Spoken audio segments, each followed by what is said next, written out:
Les amis, j'ai envie de vous poser une question. Depuis le début de la crise qui secoue le Niger, pour qui roule la CEDEAO concrètement?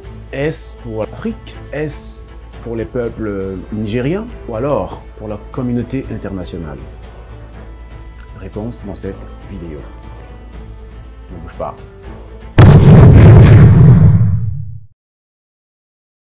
Et j'ai encore besoin de vous présenter le contexte. Vous savez que les militaires ont opéré un coup d'État au Niger et ont renversé le président Bazoum. Jusqu'ici, certaines puissances étrangères parlent encore de tentatives de coup d'État parce qu'elles espèrent une volte-face. Cependant, les militaires en place semblent avoir déjà conclu l'affaire. La preuve, un premier ministre a été nommé hier, ce qui confirme leur conviction. Mais ma question est celle de savoir pour qui roule finalement la CEDEAO, puisque elle a donné un ultimatum au Niger, l'ultimatum qui a expiré dimanche dernier. On commence à voir, ça et là, la mise en exécution des menaces, notamment de certaines sanctions. Le Bénin était le premier à fermer le corridor qui le liait au Niger.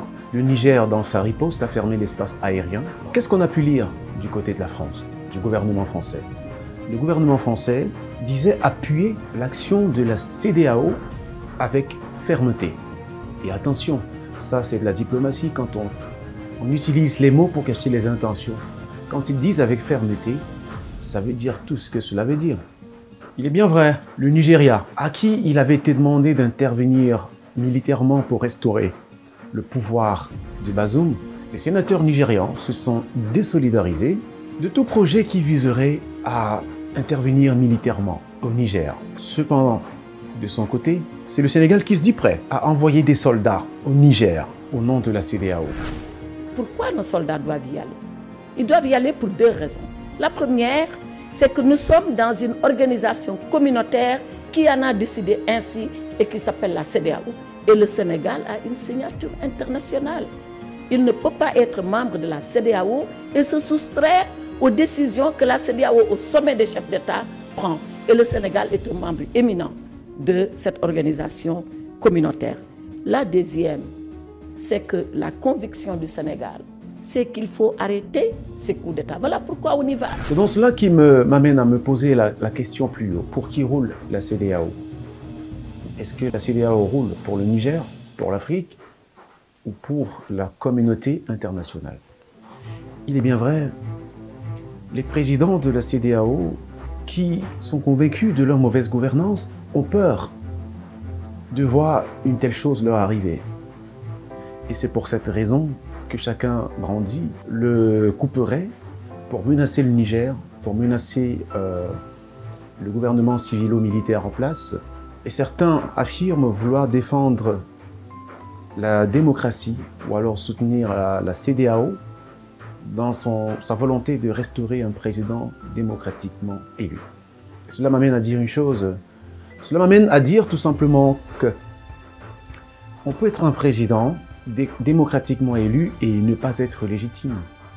Parce qu'en fait, qu'est-ce qui fait la légitimité d'un président? C'est la volonté de son peuple, sauf que parfois, les présidents à la tête de nos États d'Afrique ne sont pas toujours la manifestation de la volonté du peuple. Beaucoup arrivent au pouvoir par la corruption et deviennent les bras séculiers des puissances étrangères. La démocratie, dans certaines circonstances, n'est que le moyen le plus légal de voler au peuple sa souveraineté. Je pense qu'il n'y a pas tellement de différence entre un coup d'État militaire et les élections truquées. Et beaucoup d'élections sont truquées en Afrique, et quand bien même ils sont élus, ils ne font pas la volonté du peuple. Ils ne servent pas le peuple.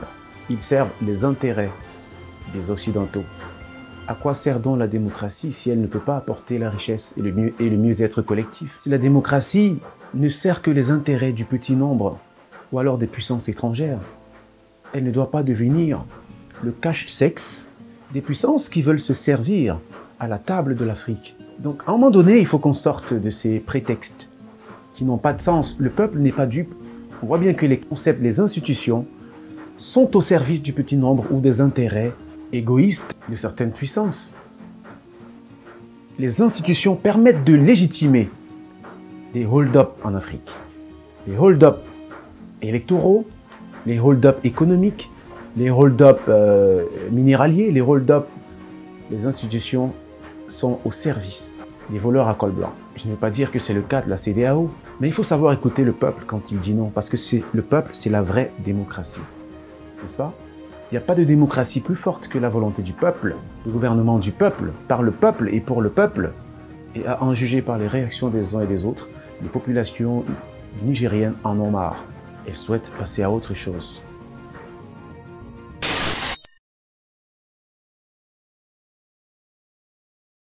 Il ne faut pas faire l'autruche devant la vérité que nous connaissons tous.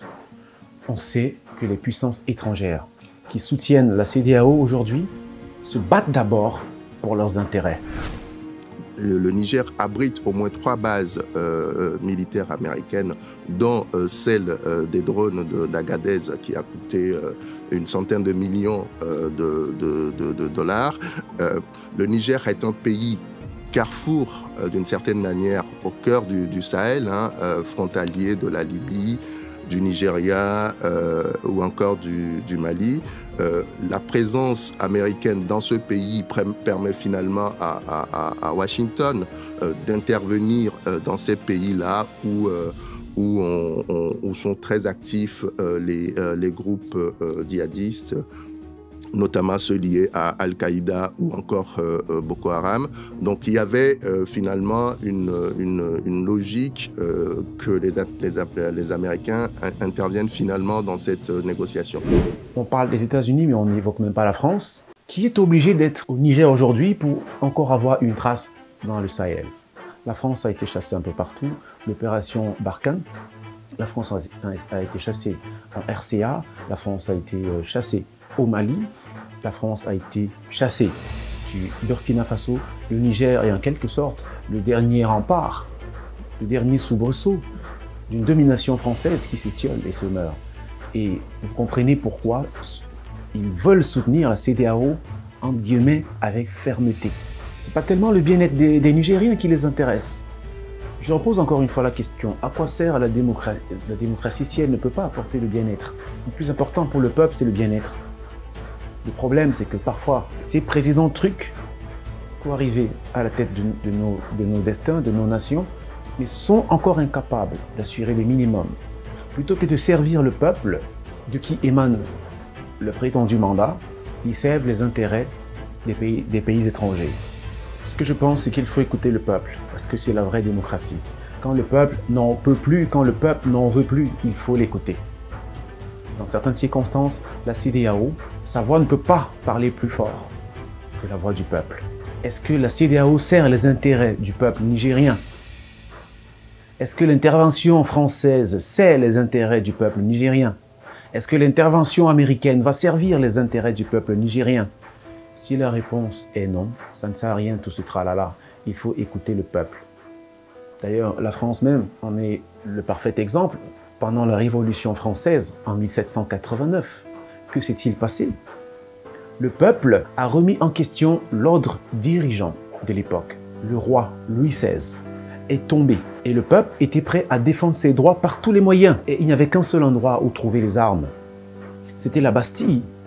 Et c'est pour cette raison qu'il y a eu la prise de la Bastille. Et le système politique de l'époque s'est effondré et a donné naissance à la Première République, n'est-ce pas? Dans certaines circonstances, la réalité fait la loi. La volonté du plus grand nombre, l'aspiration profonde du peuple nigérien aujourd'hui, c'est le développement. Ce n'est pas la démocratie sous haute surveillance, pour reprendre les paroles d'Alpha Blondy. Non, ce n'est pas l'indépendance sous haute surveillance. Ce ne sont pas les bases militaires. Quel pays africain a une base militaire dans un pays européen? Aucun. Quel? Vous voyez? Il ne faut pas avoir honte de le dire. C'est juste la vérité. Et le dire, ce n'est pas s'attaquer à qui que ce soit. C'est juste de dire les faits. Les faits sont là, sous les yeux. Il faut être clair avec ce qu'on veut. Pas se cacher derrière des concepts, la démocratie, les institutions, pour protéger ses intérêts égoïstes en tant que nation. J'espère que vous avez très bien compris. Ne perdez pas de vue les enjeux. L'Afrique doit toujours se demander qu'est-ce qu'elle gagne dans toutes les révolutions qu'on veut, dans lesquelles on veut l'entraîner. Qu'est-ce qu'elle gagne? Qu'est-ce que le peuple africain gagne? Ça, c'est la vraie question. Merci d'avoir regardé. N'hésitez pas à partager autant que faire se peut. Et à très bientôt.